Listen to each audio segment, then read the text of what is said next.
తిండి కలిగితే కండ కలదోయ్, కండ కలవాడే మనిషోయ్ అన్నారు మహాకవి గురజాడ. దేశమును ప్రేమించుమన్నా, మంచి అన్నది పెంచుమన్నా, ఒట్టి మాటలు కట్టిపెట్టోయ్, గట్టిమేల్ తలపెట్టవోయ్ అన్నారు. ఇప్పుడు ఇదే సందేశాన్ని మన పెద్దలు మరో రకంగా చెబుతున్నారు. దేశంలో జనాభా తగ్గుతోందని, ఒక్కో జంట ముగ్గురిని కనాలని ఆర్ఎస్ఎస్ చీఫ్ మోహన్ భాగవత్ వ్యాఖ్యానించడంతో ఇప్పుడు అందరి దృష్టి దానిపైనే పడుతోంది.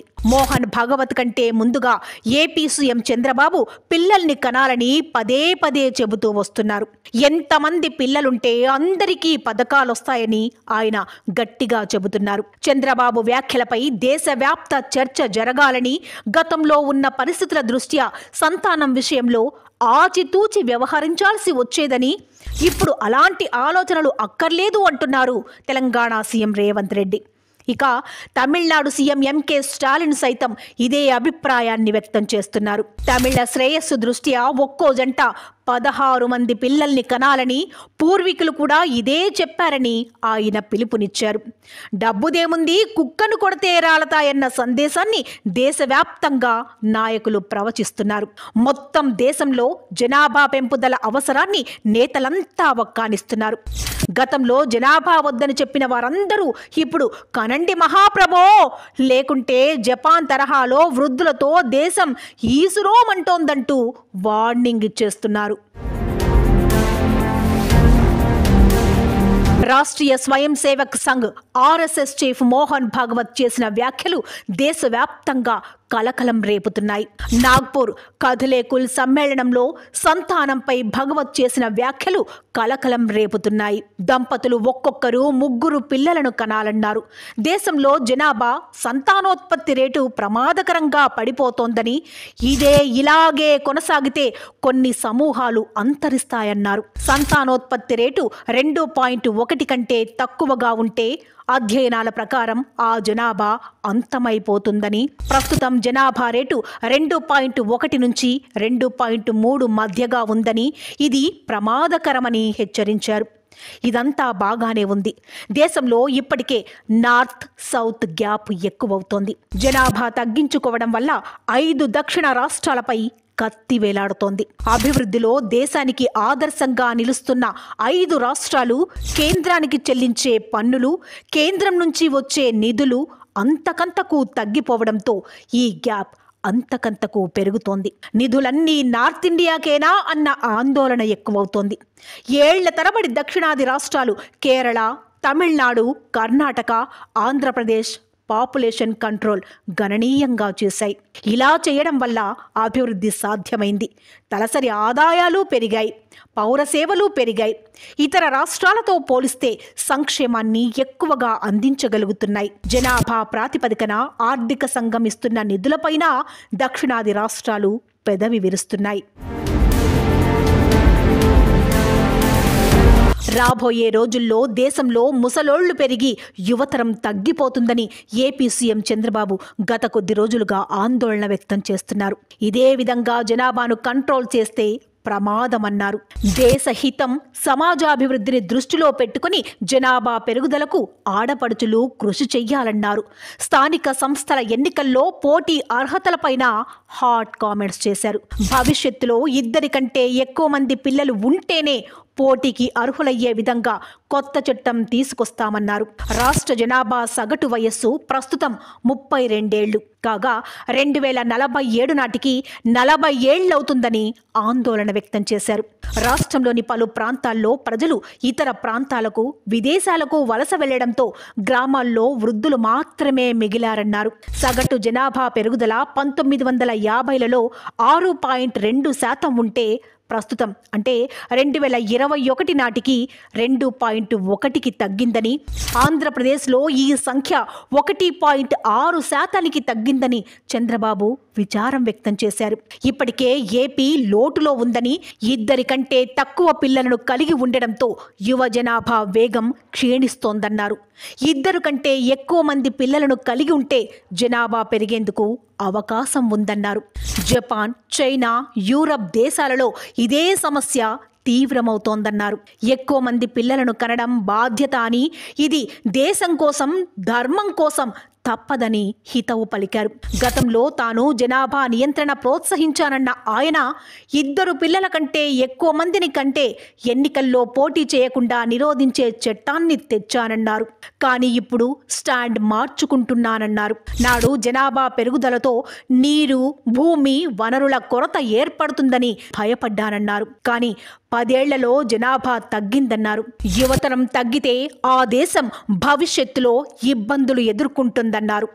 అందుకే జనాభా అవసరాన్ని చెబుతున్నానన్నారు చంద్రబాబు. జనాభా పెంపుదల వ్యవహారంపై ఒక్కో రాష్ట్రంలో ఒక్కో అభిప్రాయం ఉంది. జనాభా ఎక్కువ ఉన్న యూపీ, బీహార్ రాష్ట్రాలు జనాభా కంట్రోల్పై దృష్టి పెడుతున్నాయి. ఆదాయాలు తగ్గి ఖర్చులు పెరగడంతో జనాభా కంట్రోల్కు వారు ప్రయారిటీ ఇస్తున్నారు. ఎన్డీఏ కూటమిలో కీలకంగా ఉన్న జేడీయూ మాత్రం జనాభా కంట్రోల్ చేస్తేనే మేలంటోంది. చంద్రబాబు వ్యాఖ్యలను పట్టించుకోవద్దు అంటోంది. ఏపీలో పరిస్థితి ప్రకారం ఆయన అలా మాట్లాడి ఉండొచ్చని, జనాభా విషయంలో కంట్రోల్ తప్ప తమకు గత్యంతరం లేదంటోంది. ఇప్పటికే ఐక్యరాజ్య సమితి పెరుగుతున్న జనాభాపై హెచ్చరిస్తోందంటోంది. బీహార్ జనాభా పెరుగుదల సమస్యలు సృష్టిస్తోందని, అక్కడ కఠిన చర్యలతో సంతానోత్పత్తిని తగ్గిస్తున్నామంటోంది. అయితే ముగ్గురిని కంటే వారిని ఎవరు చూసుకుంటారన్న చర్చను విపక్షాలు రేకెత్తిస్తున్నాయి. సలహాలు బాగానే చేస్తారు, ఆచరించడం ఎలా అంటూ విపక్షాలు మండిపడుతున్నాయి. ఇండియా ఏమైనా సంపన్న దేశమా అంటూ వారు విమర్శిస్తున్నారు. కూడు, గూడు, గుడ్డ ఎక్కడి నుండి సాధ్యమంటూ ధ్వజమెత్తుతున్నారు. పిల్లలు కనడం అన్నది వ్యక్తిగత స్వేచ్ఛ అంటున్నారు. ఎంతమందిని కనాలో మీరెలా చెబుతారంటూ నిప్పులు చెరుగుతున్నారు. భగవత్ వ్యాఖ్యలపై ఎంఐఎం అధినేత అసదుద్దీన్ ఓవైసీ ఆగ్రహం వ్యక్తం చేశారు. ముస్లిం మహిళలు ఎక్కువ మంది పిల్లలను కంటున్నారని మోదీ అన్నారని, కాంగ్రెస్ అధికారంలోకి వస్తే ప్రమాదమన్నారని విమర్శించారు.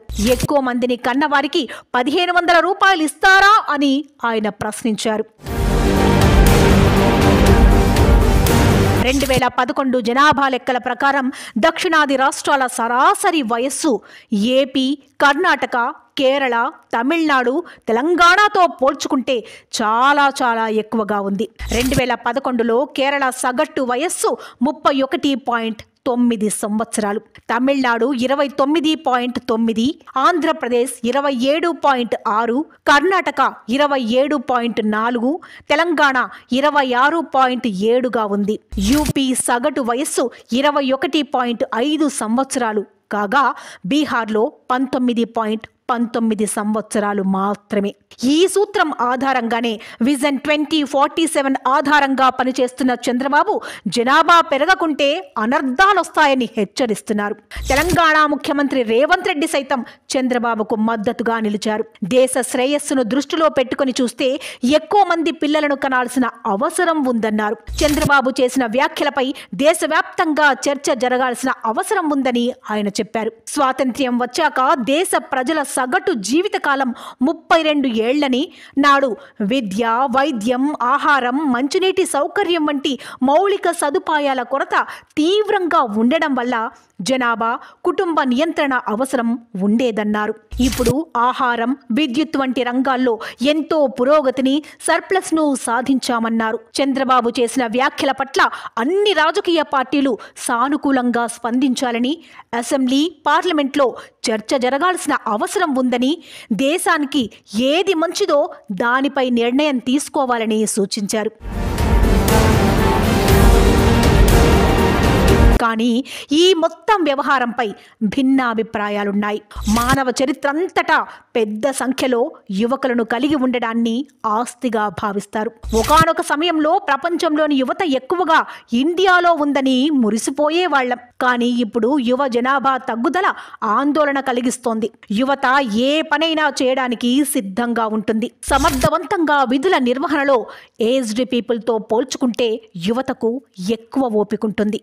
గతంలో ఆహారం సమృద్ధిగా లేకున్నా దేశంలో జనాభా పెరిగింది. కానీ ఇప్పుడు సమృద్ధిగా ఆహారం లభిస్తున్నా జనాభా పెంపుదలపై క్లారిటీ మిస్ అవుతోంది. 18వ శతాబ్దం జనాభాపై ఇంగ్లీష్ మేధావి ఆసక్తికర విశ్లేషణ చేశారు. చేశారు. రాబర్ట్ మాల్థస్ సిద్ధాంతం ప్రకారం డిమాండ్, సరఫరా, పుట్టిన శిశువుల మధ్య భయంకరమైన తేడా ఉంటే అది కల్లోలమేనన్నారు. విద్యారంగంపై పెను ప్రభావం చూపుతుందన్నారు. మాల్థస్ సంతానోత్పత్తి రేటు పతనం ఎలా ఉంటుందో విశ్లేషించలేదు. కొత్త అన్వేషణలు, ఆవిష్కరణలు, ఉత్పాదక శక్తి ఎలా ఉండాలన్న దానిపై ఆయన క్లారిటీ ఇవ్వలేదు. జనాభా పెరుగుదల అవసరానికి మించి ఎక్కువ అవుతుందని, తత్ఫలితంగా పేదరికం పెరుగుతుందని ఆయన నిర్ధారించినా ఆయన పేర్కొన్న విధానం ఇప్పుడు సహేతుకం కాదని తెలుస్తోంది. పేదరికం నేటికీ ఉన్నప్పటికీ జనాభా పెరుగుదల వల్ల కాదని ఇండియా, చైనాను చూస్తే అర్థమవుతోంది. ప్రపంచంలోనే అత్యధిక జనాభా ఉన్న దేశాలుగా ఇండియా, చైనా ఉండగా ఈ రెండు దేశాల్లో యువతరం తగ్గుతోంది. ఇదే ఈ రెండు దేశాలను కలవరపరుస్తోంది. మనుషుల అవసరాలను రోబోల ద్వారా కొంతమేర తగ్గిస్తున్నప్పటికీ మానవుడి విలువ చాటుతూనే ఉంది. ఆర్టిఫిషియల్ ఇంటెలిజెన్స్ పెరుగుతున్న రోజుల్లో మానవ వనరుల అవసరాన్ని మరికొన్ని విశ్లేషణలు స్పష్టం చేస్తున్నాయి. అమెరికాలో ఇప్పుడు రాజ్యమేలేందుకు సిద్ధమవుతున్న ట్విట్టర్ సీఈఓ, టెస్లా చీఫ్ సైతం జనాభాను పెంచాలన్న విధానాన్ని ప్రముఖంగా వ్యక్తం చేస్తున్నారు. అభివృద్ధి చెందిన దేశాల్లో పౌరులు కనీసం 3 కనాలంటున్నారు. తాను స్వయంగా డజను మందికి తండ్రిని అన్న విషయాన్ని చెబుతున్నారు. పుట్టించిన వారందరికీ కూడు, గూడు, గుడ్డ గురించి ఆలోచించనక్కర్లేదని, వారంతా మనకంటే దర్జాగా, సంతోషంగా బతుకుతారంటారు. అయితే మస్క్ చేసే ప్రచారం, ఆలోచనలు ఆచరణ సాధ్యం కావని మనకు తెలుసు. మొన్నటి వరకు ఆయన ప్రపంచ కుబేరుడిగా ఉన్నారు. ఇప్పుడు అమెరికాలో మనుషుల్ని తగ్గించే శాఖకు మంత్రిగా బాధ్యతలు చేపడుతున్న తరుణంలో ఎలాంటి సూత్రీకరణలు చేస్తారో చూడాలి. ఈ మొత్తం కథ మళ్లీ చర్చించుకోవడానికి ఆర్ఎస్ఎస్ చీఫ్ మోహన్ భాగవత్ కారణమయ్యారు. ప్రధాని నరేంద్ర మోడీ ఇటీవల ఎన్నికల ప్రచారంలో కాంగ్రెస్ పార్టీకి ఓటేస్తే ఆ పార్టీ ఏం చేస్తుందోనని చెప్పడం ద్వారా జనాభా విషయంలో ఆసక్తికర వ్యాఖ్యలు చేశారు. కానీ ఆర్ఎస్ఎస్ చీఫ్ని వేధిస్తున్న సమస్య మరోలా ఉంది. దేశంలో ముస్లిం, క్రైస్తవ జనాభాలో పెరుగుతున్న వాటాపై ఆయన ఆందోళన వ్యక్తం చేస్తున్నారు. 2015లో జరిగిన అఖిల భారతీయ ప్రతినిధి సభలో జనాభా నియంత్రణ విధానాలను కఠినంగా అమలు చేయాలని ఆర్ఎస్ఎస్ ఒక తీర్మానాన్ని ఆమోదించింది. 1951-2011 మధ్యకాలంలో 88% ఉన్న హిందువులు 83.8% తగ్గగా 9.8% ఉన్న ముస్లిం జనాభా 14.23% పెరిగిందని అభిప్రాయపడుతున్నారు. 2001-2011 మధ్య జనాభా లెక్కల ప్రకారం ముస్లిం జనాభా వృద్ధి రేటు బీహార్ మొత్తం జనాభా వృద్ధి రేటు కంటే తక్కువగా ఉండడాన్ని కూడా మనం గమనించాం. ఇలా చూస్తే అరుణాచల్ ప్రదేశ్లో భారతీయ ధర్మం పాటించేవారు 1951లో 99.21% ఉన్నారు. 2001లో 81.3% కాగా 2011లో 67% తగ్గింది. తాజా లెక్కలొస్తే ఆ పరిస్థితి ఇంకెంత ఆందోళనగా ఉంటుందో చెప్పలేం. కేవలం 1 దశాబ్దంలో అరుణాచల్ ప్రదేశ్లో క్రైస్తవ జనాభా దాదాపు 13% పెరిగింది. అదేవిధంగా మణిపూర్ జనాభాలో 1951లో 80% కంటే ఎక్కువగా ఉన్న భారతీయ మూలాల మతాల వాటా 2011 నాటికి 50% తగ్గింది.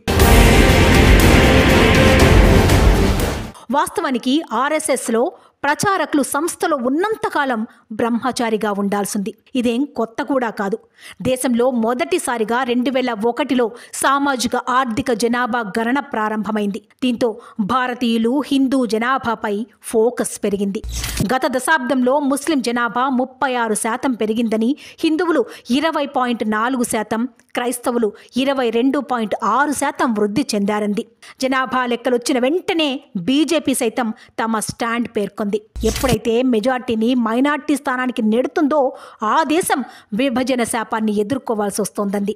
అందుకు చరిత్రే సాక్షి అంది. సంఘ్ పరివార్ సిద్ధాంతకర్త ఎస్ గురుమూర్తి అదే బుక్లెట్లో దేశంలో మెజార్టీగా ఉన్న హిందువుల జనాభా అత్యధికంగా లేకుంటే లౌకికవాదం మనుగడ అసాధ్యమన్నారు. అయితే ఆర్ఎస్ఎస్ చీఫ్ భగవత్ ప్రకటన హిందూవేతరుల జనాభాను నియంత్రించడమా, హిందువుల జనాభాను పెంచాలా అన్న దానిపై క్లారిటీ ఇవ్వాల్సింది. బంగ్లాదేశ్లో హిందూ పూజారులను అరెస్టు చేయడం, హిందువులపై దాడులు జరగడం కూడా ఈ వ్యాఖ్యలకు కారణమై ఉండొచ్చు. 2003లో జరిగిన RSS సెమినార్లో సెంటర్ ఫర్ పాలసీ స్టడీస్ పరిశోధకుల అధ్యయనం ప్రకారం రిలీజియస్ డెమోగ్రఫీ ఆఫ్ ఇండియా అధ్యయనం 21వ శతాబ్దపు రెండో అర్ధభాగంలో పాకిస్తాన్, బంగ్లాదేశ్ చుట్టూ ఉన్న ప్రాంతాల్లో ముస్లింలు, క్రైస్తవులు మెజార్టీగా మారొచ్చని డేటా పేర్కొంది. జనాభా ఇలా పెరగడం వల్ల సరిహద్దు ప్రాంతాలలో దేశ ఐక్యత, సమగ్రత, సాంస్కృతిక ముప్పు కలుగుతుందని పేర్కొంది. మోహన్ భగవత్ కామెంట్స్ తర్వాత కేంద్రం ఇప్పుడు ఎలా వ్యవహరిస్తుందన్నది చూడాలి. సమాజంలో హిందువుల ప్రభావం తగ్గుతోందన్న ప్రచారం నేపథ్యంలో కేంద్రం చర్యలపై ఆసక్తి నెలకొంది. మొత్తంగా దేశం జనాభా పెరుగుదలపై RSS ఆందోళన వ్యక్తం చేస్తోంది. దేశ జనాభా సమతుల్యత ఆందోళన కలిగిస్తోందన్న అభిప్రాయాన్ని వ్యక్తం చేస్తోంది. హిందూ జనాభా వృద్ధి రేటు క్షీణించడం ముస్లిం జనాభాలో స్థిరమైన పెరుగుదలపై విచారం వ్యక్తం చేస్తోంది. ముస్లింలో మొత్తం సంతానోత్పత్తి రేటు పడిపోయినట్టుగా లెక్కలు చెబుతున్నా హిందువుల పరిస్థితి దారుణమంటోంది.